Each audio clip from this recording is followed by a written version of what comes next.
अच्छा प्रदर्शन करती हुई नजर आ रही है?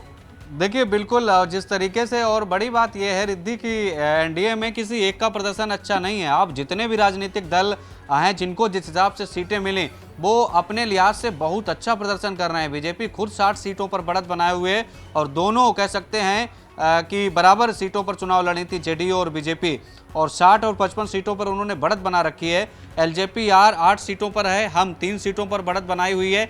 तीसरी तरफ आप देखेंगे जो आरएलएम उपेंद्र कुशवाहा की पार्टी है वो 5 सीटों पर उसने बढ़त बना रखी है। और दिलचस्प बात यह है कि उपेंद्र कुशवाहा को सीटें ही 6 दी गई थी, हालांकि वो नाराज हो गए थे और दिल्ली में गए, अमित शाह से उनकी मीटिंग हुई, बातचीत हुई और मना लिया गया। एनडीए की यही बड़ी खूबी है कि वहां सब मान बहुत जल्दी जाते हैं। महागठबंधन में क्या है, इंडिया अलायंस में क्या है कि वहाँ मानते नहीं जल्दी हैं, वहाँ बगावत बहुत जल्दी शुरू हो जाती है। और शायद यही बड़ी वजह है कि जिस तरीके से सीटों पर अहम मूवमेंट पर माथापच्ची चलती रही और कुछ सीटें ऐसी थीं जहाँ पर आमने सामने हो गए आरजेडी और कांग्रेस को उम्मीदवार, तो उसी का खामियाजा अभी रुझानों में भुगत रहा है महागठबंधन, ये भी तय है। तो कुल मिलाकर आप क्लियर नहीं कर पा रहे थे आप पहले क्या कुछ हो रहा है, तस्वीरें कितनी सीटें किसको दी जा रही हैं, आखिरी वक्त आप क्लियर नहीं कर पा रहे। जबकि राहुल गांधी, तेजस्वी यादव साथ में आपने पहले रैलियां की, पूरा माहौल बनाया, लेकिन सीटों पर आपने माहौल नहीं बना पाया। और सीटों में माहौल किसने बनाया? एनडीए ने। माथापच्ची वहां भी हुई, वहां भी नाराजगी हुई,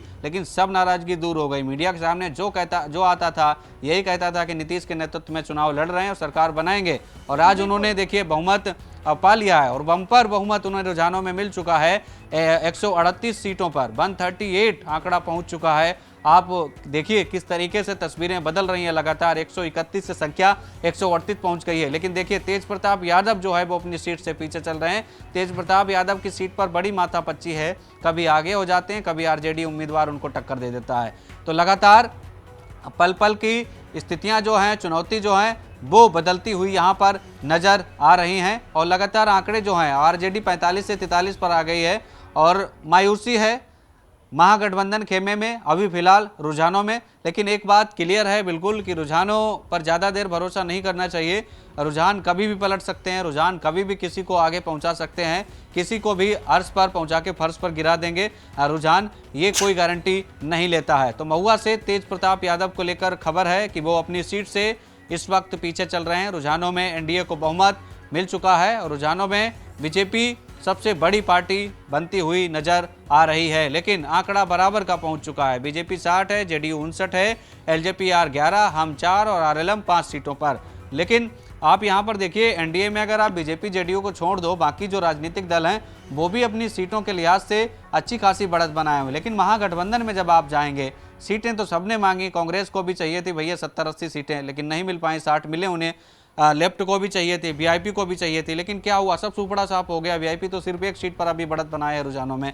तो इससे क्या लग रहा है? इससे एक मैसेज साफ है, लेकिन मेन चीज़ रिजल्ट देखना होगा, मैसेज कितना क्लियर और कट होता है। क्योंकि महागठबंधन में सबसे बड़ी जो चीज़ देखने को मिली वो यही थी कि माथापच्ची बहुत ज़्यादा रही सीटों पर, इतनी ज़्यादा लड़ाई हो गई, नाराज़गी की खबरें मीडिया में इतनी ज़्यादा आई और थी भी नाराज़गी, इसमें कोई दो राय नहीं है। लेकिन अब जो जनादेश आ रहा है तो उस नाराजगी का खामियाजा भी महागठबंधन रुझानों में भुगत रहा है। फिलहाल बड़े बड़े चेहरे आरजेडी की तरफ से भी आगे चल रहे हैं। तो जी, हर राज्य में जो है इंडिया की यही हालत होते हैं।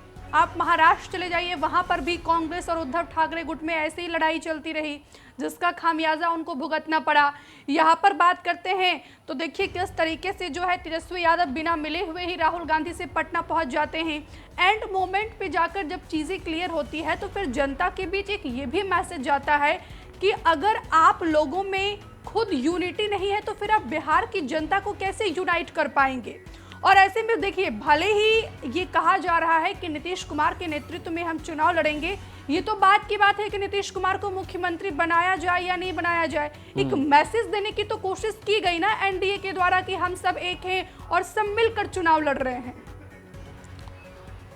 बिल्कुल देखिए मैसेज देने की कोशिश की गई और मैसेज बिल्कुल क्लियर था। उन्होंने भले ही अपना मुख्यमंत्री पद के लिए उम्मीदवार घोषित ना किया हो, लेकिन बड़े बड़े नेता प्रधानमंत्री मोदी से लेकर केंद्रीय गृह मंत्री अमित शाह तक यही कहते रहे कि नीतीश कुमार के नेतृत्व में चुनाव लड़ रहे हैं हम लोग, और उसके बाद विधायक दल की मीटिंग में यह तय किया जाएगा कि मुख्यमंत्री कौन होगा। ये भी मैसेज था। लेकिन बड़ी चीज़ ये है कि मैसेज तो क्लियर था, लेकिन देखना होगा कि किस तरीके से स्थिति जो है वो बदलती हुई यहाँ पर नजर आए।